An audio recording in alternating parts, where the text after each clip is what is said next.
Okay, I'm continuing on from when? I don't know when.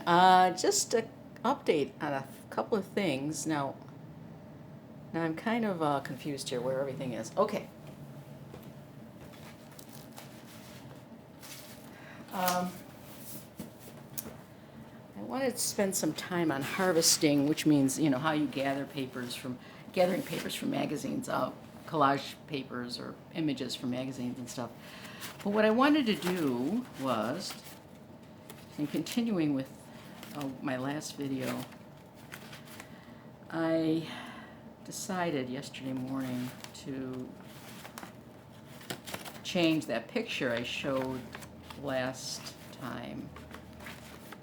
And here it is. So I just wanted to show what it looks like when I redid it. So here's the picture again, and I decided to get rid of the purple.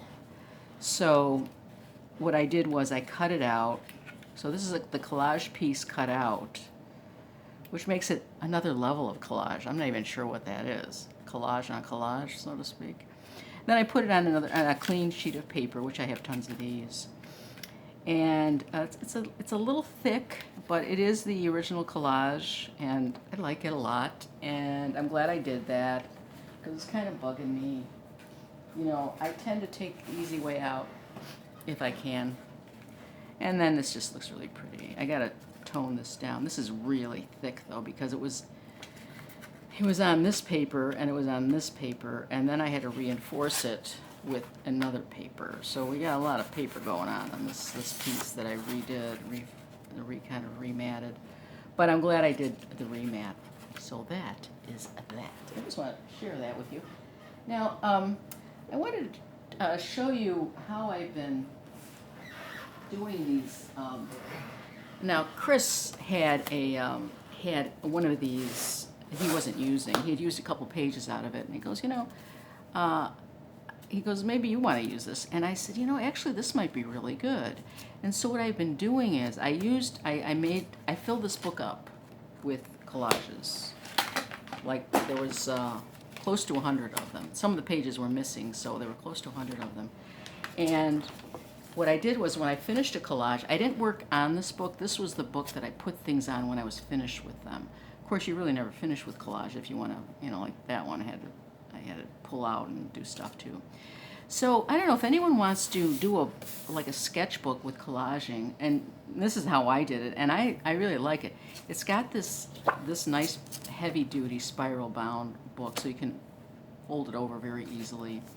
And the pages, and this one, the other one was a gray tone, like this gray thing, but now I have a beige one, which is going to be really pretty. So I do the collage, and then when I finish the collage, it's on a piece of paper. So I don't work on this. I try to avoid that. Then I number each page. So this is 50 pages, so I'll number the pages, and this is the full one, so there's 50. And then I work on the collage, and then I set it down. I mark it at the edges, and then I glue it back in. I have used gel medium, but I usually use the extreme stick, and it's worked fine. So then I just put it on there, and so there's 2 per page.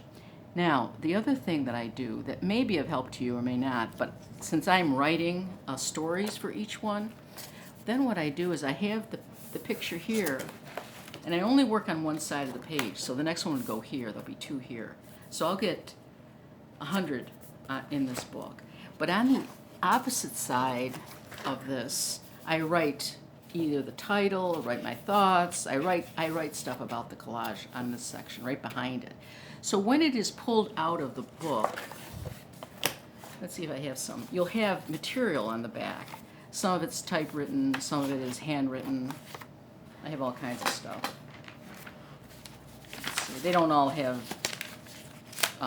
things written on them, but these do for some reason. And these are my stories. Some of them, as I said, sometimes they're typed, sometimes they're just written down. So this one is called The Year She Stopped Eating, and it's this one here. And it goes, like the story for this one, I can't read the same kind because it's on the other side of it. But there's the story that I wrote for this one. There's a story I wrote for this one, and they're both on the opposite sides. And that will come when a person, because I'm going to sell these, when a person buys the print, or not the print, the original, they'll get this. They'll get my work on the back of it. So I think it's kind of cool, you know. And it's also, I also edited it quite a bit.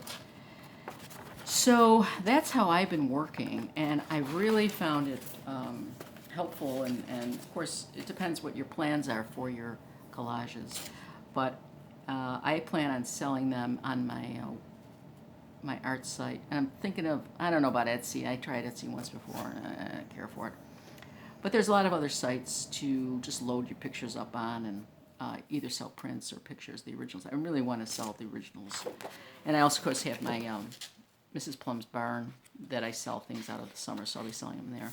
So anyway, so this is an idea. If you like the gray tone, I mean, gray tone also works well with photographs or pictures. Like this was the gray tone. The gray might be nice too. And I don't know. I really liked the way it turned out, and it was quite by accident that I was able to use this, because Chris had one, and they are really large. It's also, this paper is acid free. I mean, a lot of people want to know if it's acid free. Well, it is acid free. I don't know about the papers in the book being acid free because they're really old, but anyways, so this is just a short video because I have to go run out and get some coffee and do some shopping. So I want to get this out there and show my new little painting, which is quite thick but quite charming. I'm happy with it. It's curling on the edges there. Have a great day.